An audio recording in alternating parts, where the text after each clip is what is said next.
Hello friends, welcome to teaching Kishan YouTube channel.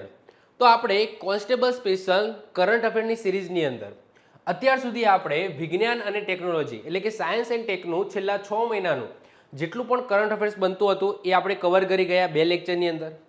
છેલ્લા લેક્ચરની અંદર છેલ્લા 6 મહિનામાં જેટલું પણ મહત્વપૂર્ણ ગુજરાતનું કરંટ અફેર્સ બનતું હતું એ આપણે કવર કરી ગયા। એનો આપણે ઓલરેડી એક લેક્ચર લઈ લીધું છે। હજુ પણ તમને એવું લાગતું હોય કે ભાઈ હજુ માહિતી વધારે જોઈએ છે, મને પણ એવું જો લાગશે કે હજુ ગુજરાતના ક્વેશ્ચનો બીજા નીકળી શકે એવા છે। આ પહેલો સ્લોટ છે એ પૂરો થયો, હજુ જો કદાચ બનતા હશે મને લાગશે તો બીજો પણ આપણે એક લેક્ચર લઈશું જેની અંદર હજુ આપણે ગુજરાતના કરંટ અફેર્સ ચલાવીશું। પહેલા સ્લોટની અંદર જેટલા પણ આવે છે એ આપણે કવર કરી ગયા। ઓકે, હવે જ્યારે આપણે કરંટ અફેર્સ વાંચતા હોઈએ છીએ ને તો બધું મિક્સ થઈ જતું હોય છે, કારણ કે આપણે મંથલી કરંટ અફેર જોઈએ તો અલગ અલગ ઘટનાઓ અલગ અલગ સમયે બનતી હોય છે અને એક સાથે આપણે વાંચવાની હોય છે તો બધું મિક્સ થઈ જતું હોય છે। તો હવે આપણે શું કરીશું, કરંટ ટોપિક પકડીશું। હવે કરંટ ટોપિકની અંદર શું આવે, જેમ કે રિસેન્ટલી બજેટ છે, બજેટ આવ્યું કેન્દ્ર સરકાર રાજ્ય સરકારનું, તો આ એક કરંટ ટોપિક કહેવાય।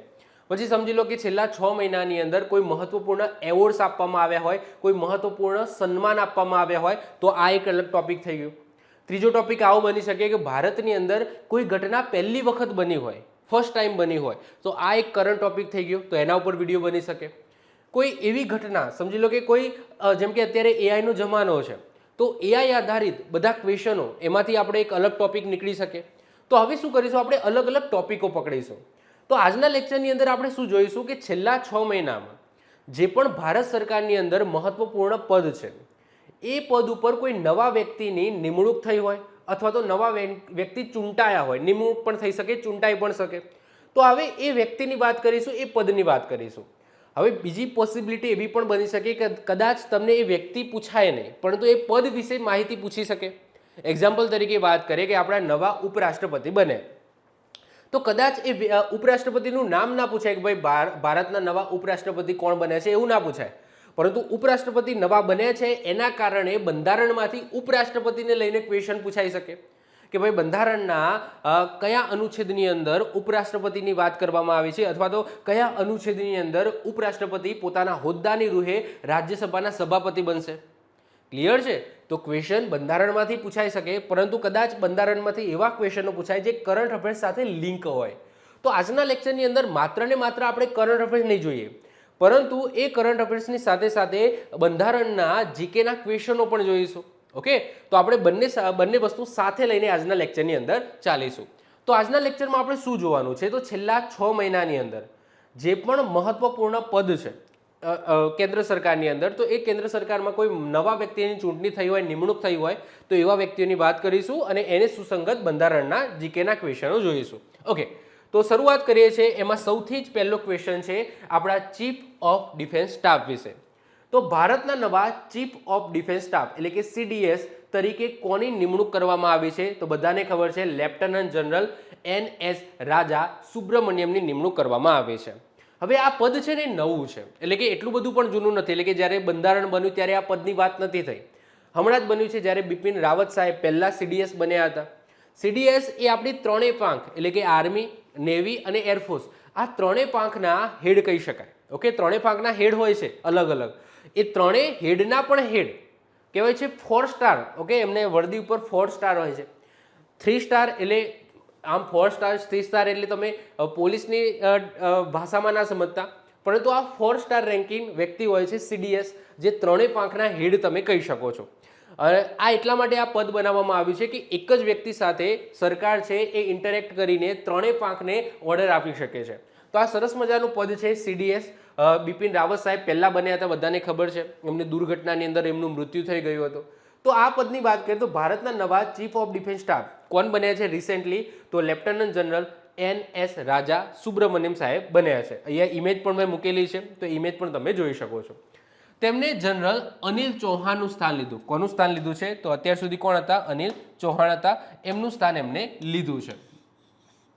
સીડીએસ એ 4 સ્ટાર જનરલ રેન્કનો હોદ્દો છે જે સશસ્ત્ર દળોના સર્વોચ્ચ સૈન્ય અધિકારી અને સરકારના સિંગલ પોઈન્ટ સૈન્ય સલાહકાર તરીકે કાર્ય કરે છે। ભારતના પ્રથમ સીડીએસ કોણ હતા, બધાને ખબર છે, બિપિન રાવત સાહેબ હતા। કારગિલ રિવ્યુ કમિટી 1999ની ભલામણના આધારે આ પદ છે એ મંજૂર કરવામાં આવ્યું છે. આ ખાસ ઇમ્પોર્ટન્ટ છે, યાદ રાખીશું.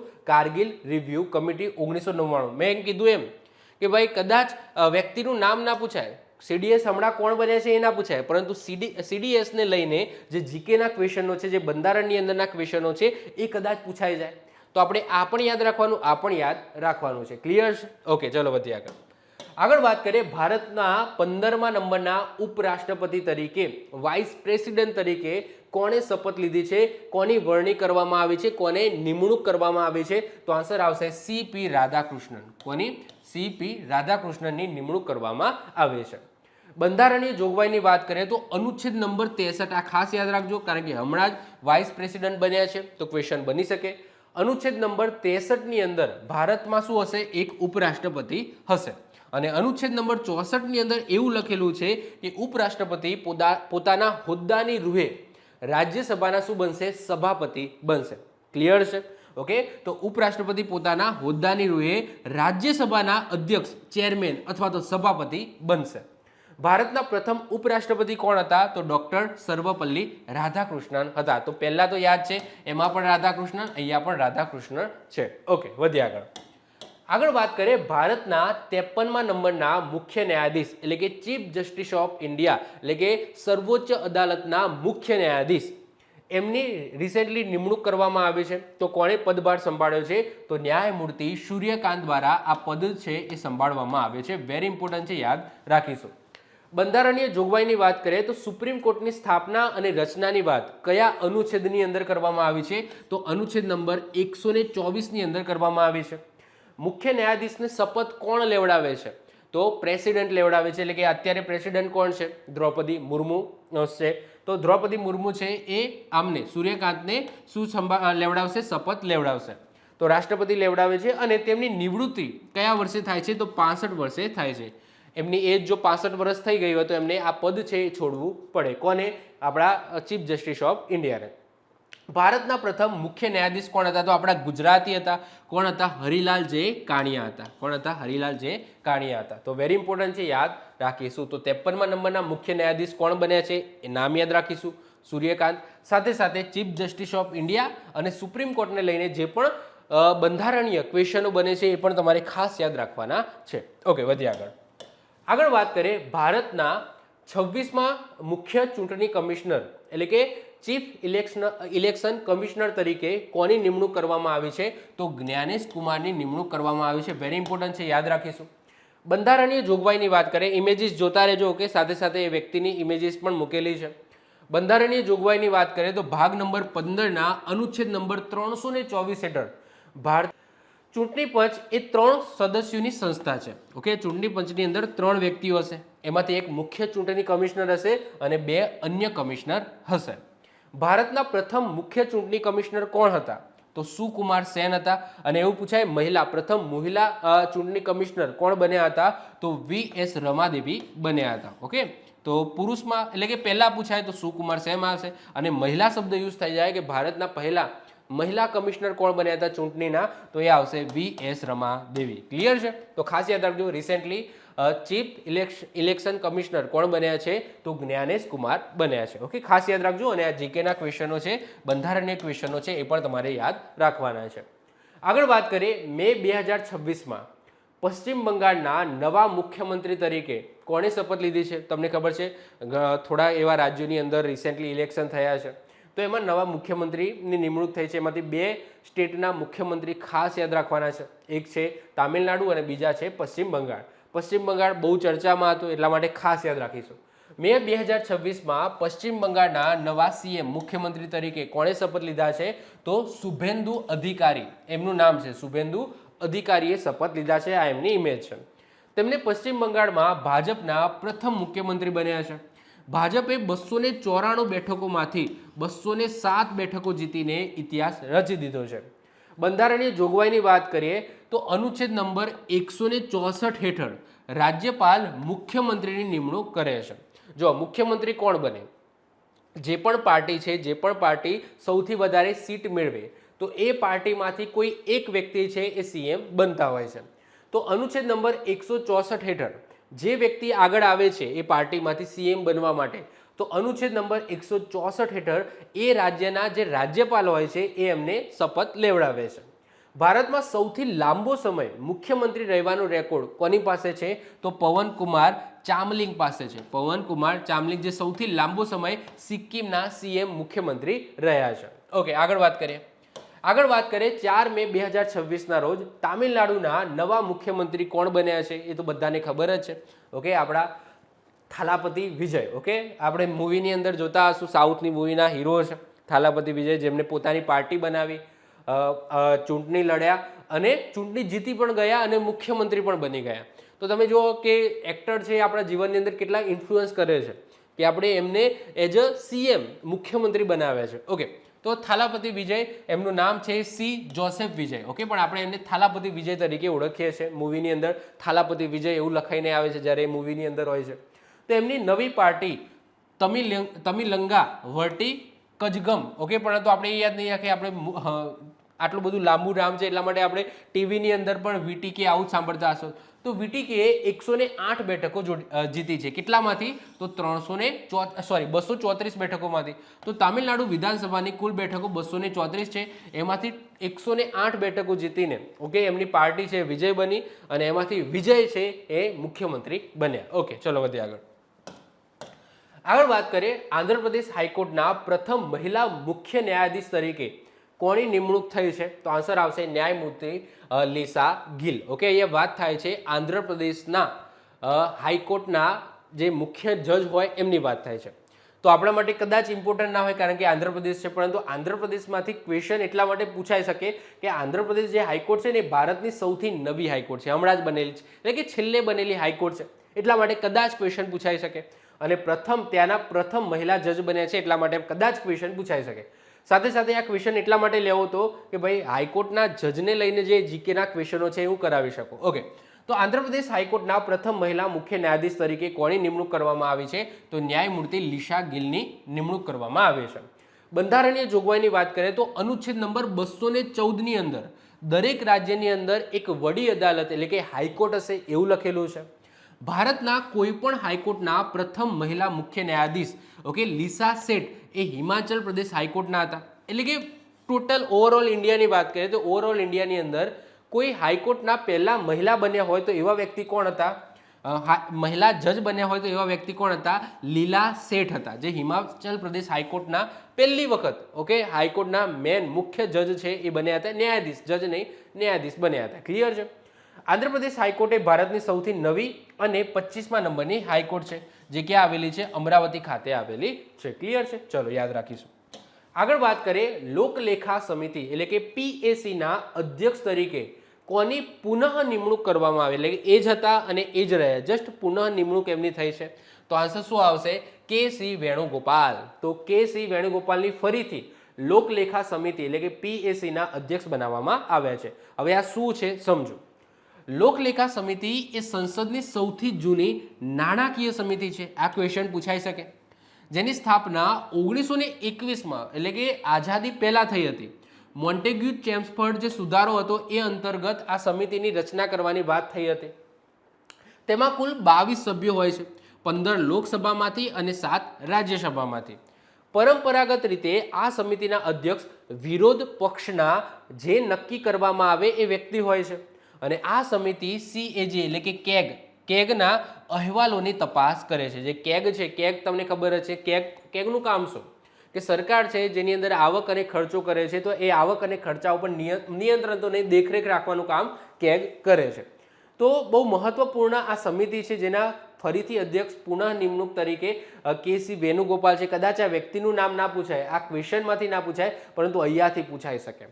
તમને પૂછાય કે ભાઈ લોકલેખા સમિતિ છે એની સ્થાપના ક્યારે થઈ હતી? આ સમિતિની કયા સુધારા અંતર્ગત થઈ હતી? જેની અંદર સભ્યો કેટલા હોય છે, લોકસભામાંથી કેટલા સભ્યો હોય છે, રાજ્યસભામાંથી કેટલા સભ્યો હોય છે, એ ટાઈપના ક્વેશ્ચનો અહીંયાથી પૂછાઈ શકે છે. તો યાદ રાખીશું.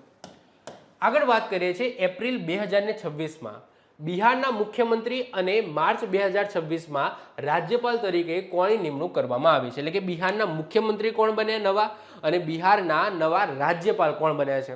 રાજ્યપાલની અંદર એક નિયમ છે. રાજ્યપાલમાં કેવો નિયમ છે કે એ રાજ્યપાલ હોય છે એ જ રાજ્યના ના હોય. જે રાજ્યના રાજ્યપાલ બને એ રાજ્યથી બિલોંગ કરતા હોય નહીં. જેમ કે વાત કરીએ કે ભાઈ આપણા રાજ્યની અંદર ગુજરાત રાજ્યની અંદર જે રાજ્યપાલ છે એ ગુજરાતના નથી, એટલે કે ગુજરાતથી બિલોંગ કરતા નથી, બીજા સ્ટેટથી બિલોંગ કરે છે. એટલે કે ગવર્નરની અંદર આ નિયમ હોય છે. ઓકે, તો બિહારના નવા મુખ્યમંત્રી કોણ બન્યા છે? સીએમ કોણ બન્યા છે? તો સમ્રાટ ચૌધરી બન્યા છે. તમે અહીંયા જોઈ શકો છો, આ છે સમ્રાટ ચૌધરી. જ્યારે ગવર્નર રાજ્યપાલ કોને બનાવવામાં આવે છે? તો લેફ્ટનન્ટ જનરલ નિવૃત્ત ઓકે સૈયદ અતા હસનૈનને બનાવવામાં આવે છે. સૈયદ અતા હસનૈનને બનાવવામાં આવે છે. આ એમની ઇમેજ છે. હવે મુખ્યમંત્રી સંબંધિત કલમોની વાત કરીએ, અનુચ્છેદની વાત કરીએ તો અનુચ્છેદ નંબર 163 અને 164 શેને રિલેટેડ છે? તો મુખ્યમંત્રી રિલેટેડ છે. મુખ્યમંત્રીની નિમણૂક કોણ કરે છે? તો રાજ્યપાલ કરે છે, પરંતુ નક્કી જ હોય છે. એટલે કે રાજ્યપાલ ગમે તેને ના કરી શકે. એ પાર્ટીમાંથી જે વ્યક્તિ આગળ આવે, ઓકે, પાર્ટી ડિસાઇડ કરે કે આ વ્યક્તિને અમારે મુખ્યમંત્રી બનાવવાનો છે, જે જીતેલી પાર્ટી હોય, જેને બહુમત હાંસલ કર્યો હોય એવી પાર્ટી. તો રાજ્યપાલ છે એ કહેવાય શપથ લેવડાવે છે, એમની નિમણૂક કરે છે. એ રીતના અહીંયા વાત થઈ રહી છે. મુખ્યમંત્રીનો નોર્મલ કાર્યકાળ કેટલો હોય છે? 5 વર્ષનો હોય છે. પરંતુ 5 વર્ષ પછી ફરીથી ચૂંટણી થાય અને ફરીથી એ જ પાર્ટી વિજેતા બને તો કદાચ એ વ્યક્તિ છે જે મુખ્યમંત્રી છે એનો કાર્યકાળ વધી પણ શકે છે. તો 5 વર્ષ એ એકચ્યુઅલી કહેવાય છે કે જે વિધાનસભા છે આ વિધાનસભાની તમે ટાઈમ લાઈન કહી શકો, કાર્યકાળ કહી શકો કે એક વિધાનસભાનો કાર્યકાળ 5 વર્ષનો હોય છે. પછી 5 વર્ષ પછી ફરીથી ચૂંટણી થાય અને ફરીથી એ પાર્ટી વિજેતા બને તો એનો જે આગેવાન છે ફરીથી બીજા 5 વર્ષ સુધી પદ ઉપર રહી શકે છે. એવું ને એવું લોકસભાની અંદર પણ હોય છે. રાજ્યપાલની નિમણૂક કોણ કરે છે? ઓકે, રાજ્યપાલની નિમણૂક કોણ કરે છે? રાષ્ટ્રપતિ કરે છે. રાજ્યપાલની ચૂંટણી થાય નહીં. ઓકે, મુખ્યમંત્રીની એમની બધાની ચૂંટણી થાય, લોકસભાની ચૂંટણી થાય અને વિધાનસભાની ચૂંટણી થાય. ઓકે, જે રાજ્યપાલ છે એમની નિમણૂક થાય અને એમની નિમણૂક કોણ કરે છે? રાષ્ટ્રપતિ કરે છે. રાજ્યપાલ સંબંધિત કલમોની વાત કરીએ તો 153 થી લઈને 162 સુધી છે. રાજ્યપાલનો કાર્યકાળ કેટલો હોય છે? 5 વર્ષનો હોય છે. ઓકે, 5 વર્ષનો હોય છે. નોર્મલી એક્સટેન્ડ પણ થઈ જતો હોય છે જો રાષ્ટ્રપતિની ઈચ્છા હોય તો. ઓકે, વધ્યા આગળ વાત કરીએ ભારતીય રિઝર્વ બેંક એટલે કે આરબીઆઈના 26મા નંબરના ગવર્નર કોણ બન્યા છે? તો એ બન્યા છે સંજય મલ્હોત્રા. ઓકે, સંજય મલ્હોત્રા ખાસ યાદ રાખીશું. સ્થાપનાની વાત કરીએ તો આરબીઆઈની સ્થાપના ક્યારે થઈ હતી? તો આઝાદી પહેલા થઈ હતી. તો Hilton young કમિશનરની ભલામણથી Hilton young કમિશનની ભલામણથી RBI act 1934 હેઠળ 1 એપ્રિલ 1935ના રોજ આરબીઆઈની સ્થાપના કરવામાં આવી હતી. તેનું રાષ્ટ્રીયકરણ 1 જાન્યુઆરી 1949ના રોજ થયું હતું. આરબીઆઈના પ્રથમ ગવર્નર કોને બનાવવામાં આવ્યા હતા? હવે ઓબ્વિયસલી આઝાદી પહેલા છે તો એ પણ કોઈક અંગ્રેજ હશે. તો એમનું નામ છે sir Osborne Smith. Okay, Osborne Smith હતા. અને પ્રથમ ભારતીય ગવર્નર કોને બનાવવામાં આવ્યા હતા આઝાદી પછી? તો સીડી દેશમુખને બનાવવામાં આવ્યા હતા. તો યાદ રાખીશું, આ આરબીઆઈને લઈને જીકેના ક્વેશ્ચનો છે. તો રિસેન્ટલી આરબીઆઈના 26મા ગવર્નર કોણ બન્યા છે? તો સંજય મલ્હોત્રા બન્યા છે. આગળ વાત કરીએ મે 2026માં આરબીઆઈના નવા ડેપ્યુટી ગવર્નર કોને બનાવવામાં આવ્યા છે? તો રોહિત જૈનને બનાવવામાં આવ્યા છે. તેમને ટી રવિશંકરનું સ્થાન લીધું. આરબીઆઈમાં કુલ કેટલા ડેપ્યુટી ગવર્નર હોય છે? તો 4 હોય છે. એક મુખ્ય ગવર્નર તો હોય છે જે સંજય મલ્હોત્રા આપણે જોઈ ગયા. એના સિવાય એમને હેલ્પ કરવા માટે 4 ડેપ્યુટી ગવર્નર હોય છે, જેમાં રિસેન્ટલી એક નવા બન્યા છે રોહિત જૈન. આ સાથે બીજા 3 કોણ? તો એક તો પૂનમ ગુપ્તા છે, સી ચંદ્ર મુર્મુ છે, સ્વામીનાથન જાનકી રમન છે. તો આ 3 અને એક ચોથા બન્યા છે રોહિત જૈન. આ રીતના 4 ડેપ્યુટી ગવર્નર હોય છે. ડેપ્યુટી ગવર્નરની નિમણૂક કેન્દ્ર સરકારની કેબિનેટ નિમણૂક સમિતિ એટલે કે એસીસી દ્વારા 3 વર્ષ માટે કરવામાં આવે છે. તો ખાસ યાદ રાખજો કે 3 વર્ષ માટે ડેપ્યુટી ગવર્નરની નિમણૂક કરવામાં આવે છે. ઓકે, વધીએ આગળ વાત કરીએ એપ્રિલ 2026માં નીતિ આયોગના નવા ઉપાધ્યક્ષની વરણી અથવા તો નિમણૂક કરવામાં આવી છે. એ કોણ છે? તો એ છે અશોક કુમાર લાહિરી. હવે નીતિ આયોગની વાત કરીએ તો નીતિ આયોગના જે મુખ્ય અધ્યક્ષ હોય છે એ કોણ હોય છે? તો હોદ્દાની રૂહે વડાપ્રધાન હોય છે. એટલે કે અત્યારે કોણ છે? નરેન્દ્રભાઈ મોદી છે જ્યારે હું વિડીયો બનાવું છું ત્યારે. તો હોદ્દાની રૂહે વડાપ્રધાન છે એ નીતિ આયોગના બાય ડાયરેક્ટ ઓકે હોદ્દાની રૂહે અધ્યક્ષ બની જાય છે. અને ઉપાધ્યક્ષની નવી જ રિસેન્ટલી નિમણૂક કરવામાં આવી છે, એ છે અશોક કુમાર લાહિરી. ઓકે, ખાસ યાદ રાખીશું. નીતિ એટલે શું? તો નીતિનો મતલબ થાય national institute for transforming India. Okay, આ જે નીતિ શબ્દ છે, આ નીતિ આયોગમાં આ નીતિ શબ્દનો મતલબ થાય national institute for transforming India. સ્થાપનાની વાત કરીએ તો આયોજન પંચના સ્થાને ઓકે 1 જાન્યુઆરી 2015ના રોજ આ નીતિ આયોગ છે લાવવામાં આવ્યું હતું. નીતિ આયોગના અધ્યક્ષ કોણ હોય છે? હંમેશા વડાપ્રધાન હોય છે. જે પણ વડાપ્રધાન હશે એ હોદ્દાની રૂહે નીતિ આયોગના શું બની જશે? અધ્યક્ષ બની જશે. અને સીઈઓ પણ હોય છે. ઓકે, નીતિ આયોગના સીઈઓ પણ હોય છે. તો ચાલો નીચે કોમેન્ટ કરો કે ભાઈ નીતિ આયોગના સીઈઓ અત્યારે હાલ જ્યારે હું વિડીયો બનાવું છું ત્યારે કોણ છે? ઓકે, ચલો તમે જવાબ આપી દીધો તો એનો આન્સર અહીંયા છે, તો જોઈ લો. તો ફેબ્રુઆરી 2026માં નીતિ આયોગના સીઈઓમાં વધારાનો હવાલો છે એ કોને સોંપવામાં આવે છે? તો નિધિ છબ્બરને સોંપવામાં આવે છે. કોને? નિધિ છબ્બરને. રિસેન્ટલી કોણ હતા? જ્યારે હું વિડીયો બનાવું છું ત્યારે પણ BVR સુબ્રમણ્યમ હતા. તો એમનું સ્થાન રિસેન્ટલી વધારાનો હવાલોનો મતલબ શું થાય? એક પદ ઉપર છે અને બીજો કાર્યભાર એમને આપ્યો. તો રિસેન્ટલી નિધિ છબ્બરને નીતિ આયોગના સીઈઓનો વધારાનો હવાલો આપ્યો છે, વધારાનો કાર્યભાર આપવામાં આવે છે. આગળ જતાં નવા વ્યક્તિ ચૂંટાઈ શકે છે, નવા વ્યક્તિની નિમણૂક થઈ શકે, ચૂંટાઈને નિમણૂક થશે, નિમણૂક થઈ શકે છે. તો એજ ઓફ નાઉ જ્યારે હું વિડીયો બનાવું છું અને તમે અત્યારે વિડીયો જોવો છો તો આજે તારીખે નિધિ છબ્બરે એ અત્યારે નીતિ આયોગના શું છે? તો નીતિ આયોગના સીઈઓ છે. કોનું સ્થાન લીધું છે? BVR સુબ્રમણ્યમનું સ્થાન એમને લીધું છે.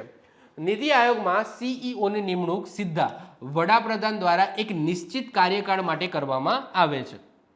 નીતિ આયોગના પ્રથમ સીઈઓ કોણ હતા? તો સિંધુશ્રી ખુલ્લર હતા. કોણ હતા? સિંધુશ્રી ખુલ્લર. આ સંસ્થા બોટમ અપ, આ જે નીતિ આયોગ છે સંસ્થા કઈ રીતના કામ કરે છે? બોટમ અપ સ્ટ્રેટેજી ઉપર કામ કરે છે. બોટમ અપ અભિગમ અને સહકારી સંઘવાદ એટલે કે કોઓપરેટિવ ફેડરલિઝમ ઉપના સિદ્ધાંત ઉપર કામ કરે છે. ઓકે, ચલો આગળ વાત કરીએ. રેલવે સુરક્ષા દળ એટલે કે RPF એટલે કે રેલવે પ્રોટેક્શન ફોર્સ એના નવા મહાનિર્દેશક એટલે કે ડીજી ડાયરેક્ટર જનરલ કોને બનાવવામાં આવ્યા છે?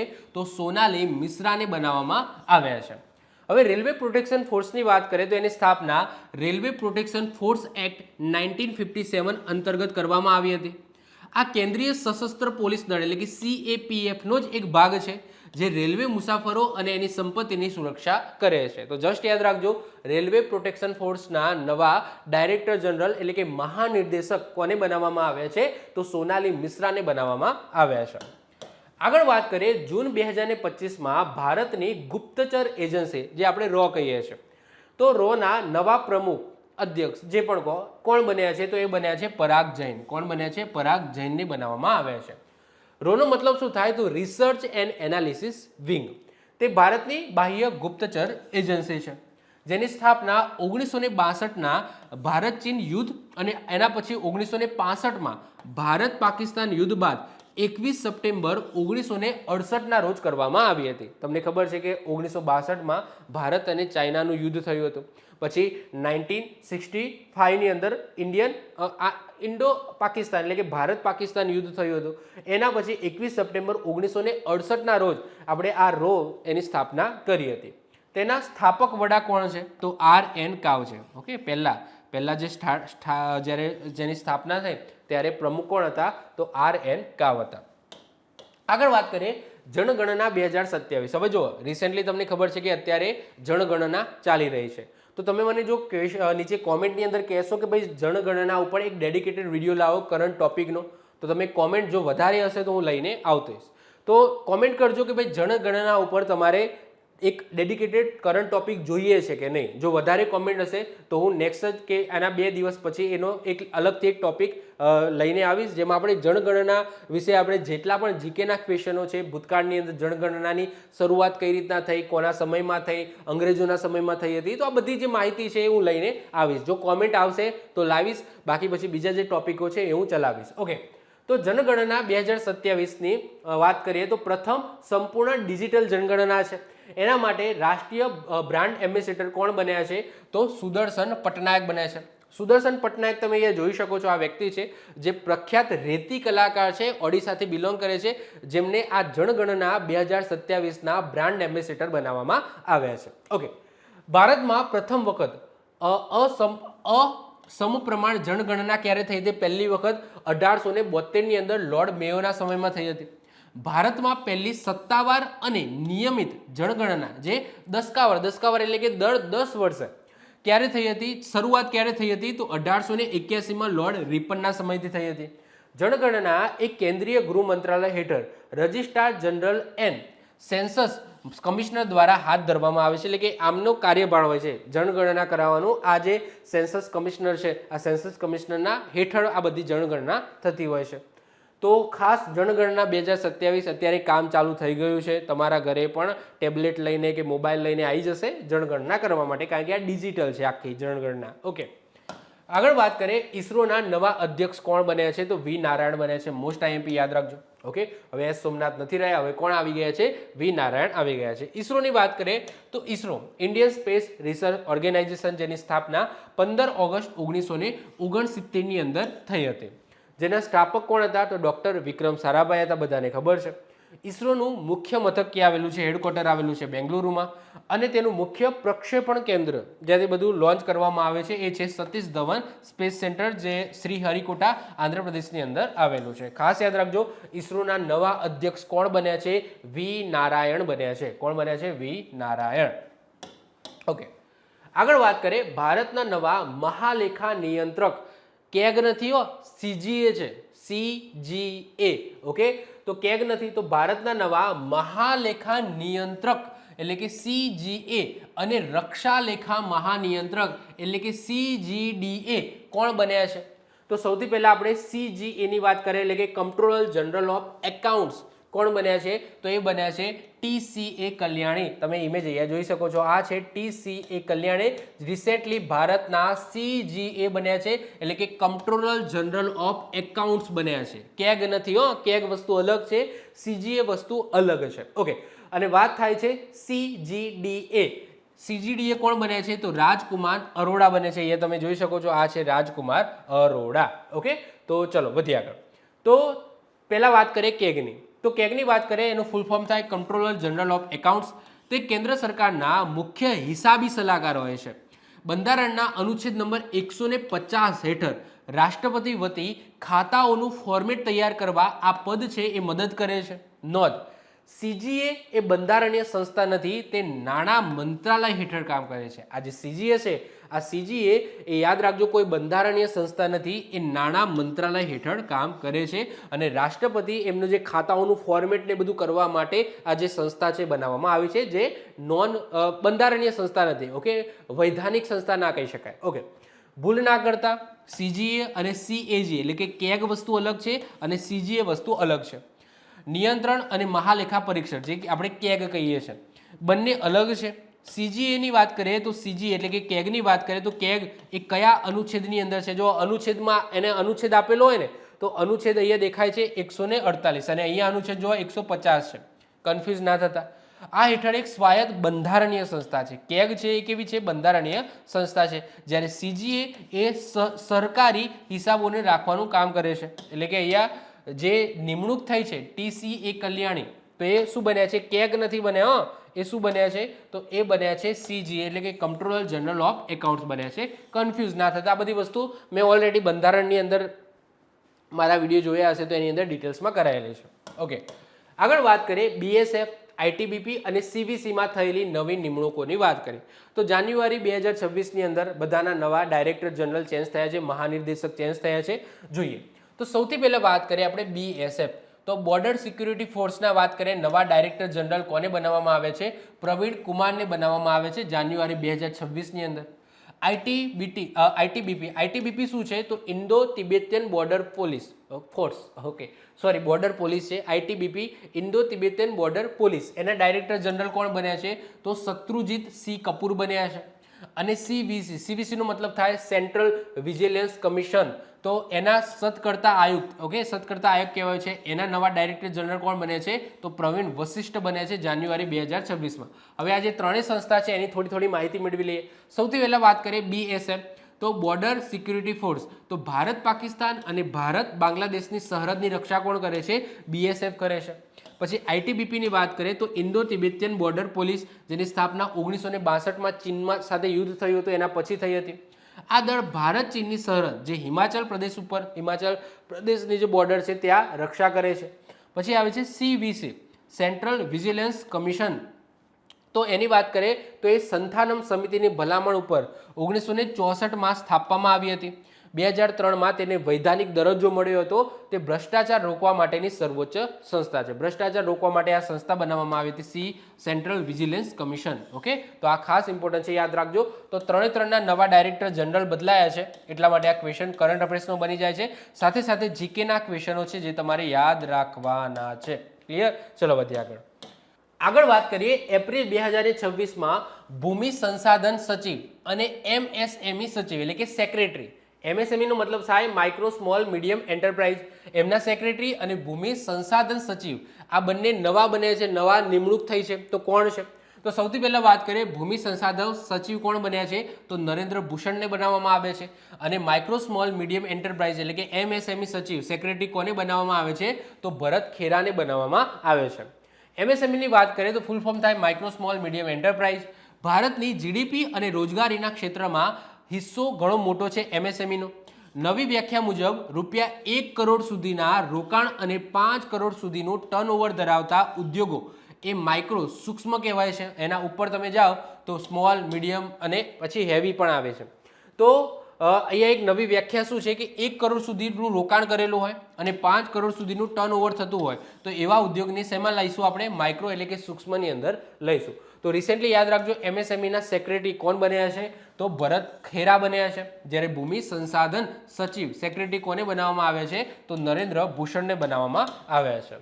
અને વાત કરીએ આજના છેલ્લા ક્વેશ્ચનની તો BCCI ના નવા અધ્યક્ષ કોણ બન્યા છે? તો એ બન્યા છે મિથુન મનહાસ. કોણ બન્યા છે? મિથુન મનહાસ બન્યા છે.